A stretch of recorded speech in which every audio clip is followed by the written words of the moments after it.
ರಾಜ್ಯದಲ್ಲಿ ಹೆಚ್ಚು ಸುದ್ದಿಯಾಗಿ enforcement department ತನಿಖೆ ಮಾಡಲಿಕ್ಕೆ ಕಾರಣನೇ ಮಾಧ್ಯಮ ಇದೆ ಈ ಹಂತಕ್ಕೆ ಈ ಪ್ರಕರಣ ಪ್ರಶ್ನೆ ಇಲ್ಲ. ಇವತ್ತು ಈ ಮಾಧ್ಯಮ ಗೋಷ್ಠಿ ನಡೆಸ್ತಾ ಕಾರಣ ಈ ಪ್ರಕರಣ ಸಾಬೀತಾದರೂ ಕೂಡ ಕರ್ನಾಟಕ ಸರ್ಕಾರ ಯಾವುದೇ ರೀತಿ ಕ್ರಮಕ್ಕೆ ಲೋಕಾಯುಕ್ತಕ್ಕೆ ಸಹಕರಿಸಬೇಕು.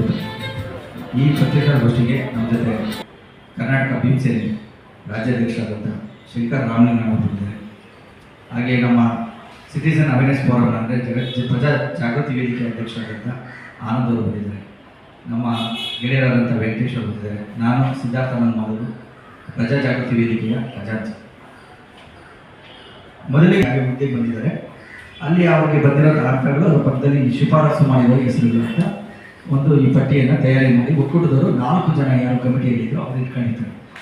ಇದು ನಮಗೆ ಒಳಗಡೆ ತುಂಬ ಬೇಕಾದವರಿಂದ ಕಡೆಯಿಂದ ಸಿಗ್ತದೆ.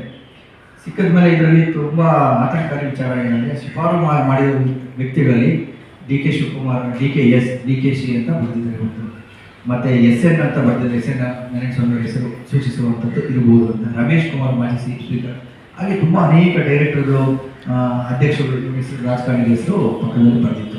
ಇಲ್ಲಿ ಯಾವ ಕಾರಣ ಅಂತ ನಡೆದಂಥ 77 ಹುದ್ದೆಗಳಿಗೆ ನಡೆದಂಥ ನೇಮಕಾತಿ ವಿಷಯಕ್ಕೆ ಆಧಾರ ನಡೆಸಿದೆ.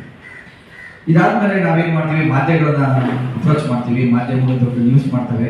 ನ್ಯೂಸ್ ಆದಮೇಲೆ ನಾವು ಎನ್ಫೋರ್ಸ್ ಡಿಪಾರ್ಟ್ಮೆಂಟ್ನ EDಯನ್ನು ಅಪ್ರೋಚ್ ಮಾಡಿ ಮನವಿ ಕೊಡ್ತೀವಿ. ರೈಡ್ ಆಗ್ತದೆ. ರೈಡ್ ಆದಮೇಲೆ ಇದ್ರ ಬಗ್ಗೆ ಎಲ್ಲ ಸಮಗ್ರವಾಗಿ ತನಿಖೆ ಆಗ್ತದೆ. ಈ ಸಮಗ್ರ ತನಿಖೆ ಆದಮೇಲೆ ED ಅವರು ಏನು ಮಾಡ್ತಾರೆ, ಎಲ್ಲ ಥರ ಇದ್ರ ಜೊತೆ ಅನೇಕ ವಿಷಯಗಳನ್ನ ಅವ್ರು ತನಿಖೆ ಮಾಡ್ತಾರೆ. ಇಲ್ಲಿಗಲ್ ಲ್ಯಾಂಡ್ ಮತ್ತು ಮೆಗಾ ಡೈರಿಯಾಗಳನ್ನ ಪೊಲೀಸ್, ಕರ್ನಾಟಕ ಲೋಕಾಯುಕ್ತ ಇವರಿಗೆ ಒಂದು ವರದಿಯನ್ನು ಕೊಡ್ತಾರೆ. ಆ ಸಮಗ್ರವಾಗಿ ನಮ್ಗೆ ಏನೇನು ನೇಮಕಾತಿಯಲ್ಲಿ ಮಾಹಿತಿ ಸಿಕ್ಕಿದೆ, ಹಗರಣ ನಡೆದಿದೆ ಅನ್ನೋದಕ್ಕೆ ಅಷ್ಟೋ ಮಾಹಿತಿನ ಅವರು ಶೇರ್ ಮಾಡ್ತಾರೆ. ಅವರು ಕರ್ನಾಟಕದ IGP ಅವರು ಏನು ಮಾಡ್ತಾರೆ, ಕೋಲಾರ SP ಅವರಿಗೆ ಲೋಕಾಯುಕ್ತ ಅವ್ರಿಗೆ ಒಂದು ನಿರ್ದೇಶನ ಕೊಡ್ತಾರೆ, ಇದ್ರ ಬಗ್ಗೆ ತನಿಖೆ ಮಾಡಿ ಒಂದು ವರದಿಯನ್ನು ಕೊಡಿ ಅಂತ. ಇದನ್ನು ಅವರು ಕೋಲಾರ ಲೋಕಾಯುಕ್ತ SP ಅಧೀಕ್ಷಕರು, ಪೊಲೀಸ್ ಅಧೀಕ್ಷಕರು, ಕೋಲಾರ ಲೋಕಾಯುಕ್ತ ಇವರೇನು ಮಾಡ್ತಾರೆ, ಶ್ರೀಯುತ BK ಉಮೇಶ್ ಅವರು ದಿನಾಂಕ 17/4/2024 ಮನೆ ಪೊಲೀಸ್ ಮಹಾನಿರ್ದೇಶಕರು ಕರ್ನಾಟಕ ಲೋಕಾಯುಕ್ತರದ್ದು ವರದಿಯನ್ನು ಕೊಡ್ತಾರೆ. ಈ ವರದಿಯಲ್ಲಿ ಅವರು 2 ಥರ ಹೇಳ್ತಾರೆ. ನಾವು ತನಿಖೆ ಮಾಡಿ ಕಂಡಂಥ ಅಂಶಗಳು ಮತ್ತು ಜಾರಿ ನಿರ್ದೇಶನ ತನಿಖೆಯಿಂದ ಕಂಡು ಬಂದ ಮುಖ್ಯ ಅಂಶಗಳು ಅಂತೇಳಿ ವಿಂಗಡಣೆ ಮಾಡಿ, ಮತ್ತು ಇದರಲ್ಲಿ ಭಾಗಿಯಾಗಿರುವ ಮೇಲ್ನೋಟಕ್ಕೆ ಕಂಡು ಬಂದಿರುವಂಥ ಆರೋಪಿಗಳಂತ ಪಟ್ಟಿ ಮಾಡಿ ಒಂದು ಮನವಿಯನ್ನು ಕೊಡ್ತಾರೆ. ಅವರು ಏನು ಕೊಡ್ತಾರೆ ಈ ವರದಿಯನ್ನಂದರೆ, ಇವ್ರ ಮೇಲೆ FIR ಮಾಡಿ ಇವ್ರನ್ನ ಕ್ರಮ ತಗೊಳ್ಳೋಕ್ಕೆ ಸಕ್ಷಮ ಪ್ರಾಧಿಕಾರದ ಅನುಮತಿ ಕೂಡಲೇ ಈ ಲೋಕಾಯುಕ್ತಕ್ಕೆ ಸಂಪೂರ್ಣವಾದಂಥ ಅಧಿಕಾರವನ್ನು, ಅನುಮತಿಯನ್ನು ಎರಡನ್ನೂ ಸರ್ಕಾರ ಕೊಡುವಲ್ಲಿ ನಿಟ್ಟಿನಲ್ಲಿ ಕೆಲಸ ಮಾಡಬೇಕು. ಕೂಡಲೇ ಸಂಬಂಧಪಟ್ಟ ಇಲಾಖೆಯಿಂದ ಸಕ್ಷಮ ಪ್ರಾಧಿಕಾರದಿಂದ ಅನುಮತಿ ಕೊಡಿಸಿ, ಅನುಮತಿ ನಂತರ ಯಾವುದೇ ಕಾರಣಕ್ಕೂ ರಾಜಕೀಯ ಒತ್ತಡಗಳನ್ನು ಹಾಕದೆ